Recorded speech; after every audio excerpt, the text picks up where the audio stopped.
RPG that should make fans of androgyny rejoice. Here's our review of Magna Carta. The forbidden magic is very powerful. There's only one thing that could overcome it.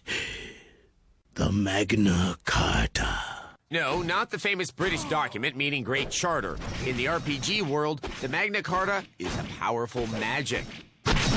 You will never be able to use the Magna Carta if you think like that. And in the review world, the game Magna Carta Tears of Blood is a completely average game. It has everything you'd expect from an uneventful role-playing game. The combat is repetitive. The men look like girls. Let's go. The girls look like porn stars. I knew you'd say that. And a magical child has amnesia. I can't remember anything. You must be joking. Since the story is a carbon copy of every other RPG in existence, I'm not going to dwell on it. Suffice to say that you lead a group of effeminate mercenaries called the Tears of Blood. This is only slightly sadder than their first name, the Tears of a Clown. But they decided against it because no one was around.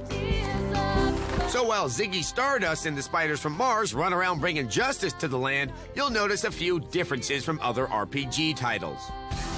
The game has a distinctive art style that makes for an aesthetically pleasing adventure. The environments have impressive lighting effects, and the design of the world is top-notch. Also, the pre-rendered cutscenes are well done with high production values and exciting visuals. This will help you forget what a terrible story these scenes are built around. The game does deviate from the typical RPG style in many ways, some good. My, you've brought a cute young lady with you. But most bad. The combat system is a cross between Final Fantasy and Star Ocean.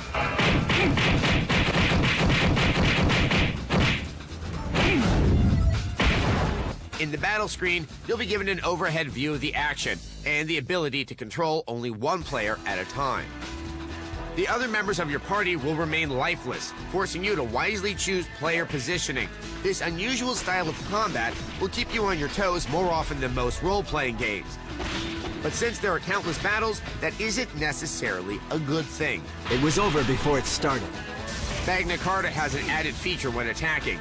You don't merely choose to attack a creature. Instead, the game employs a Trinity Circle attack. This involves rapidly tapping a combination of buttons as they revolve around a ring. You must successfully complete the combo to execute an attack. While we appreciate the effort to create a new style of combat, the end result is tedious and boring. So, to sum it up, effeminate men run around to seek revenge while using a combat system that is nothing more than a timing pattern. Powerful girl has amnesia, but she won't help you in combat because you can only control one player at a time. But the cutscenes and art direction are beautiful, even if the voice acting is awful. You know the whole story, don't you? I just received a scolding. Magna Carta Tears of Blood weeps forth a 3 out of 5. Of course, the hardcore RPG fans are probably too busy buying Dragon Quest VIII and playing the Final Fantasy XII demo on it to take much notice of this game. But if you just can't get enough of the RPGs, this should tide you over.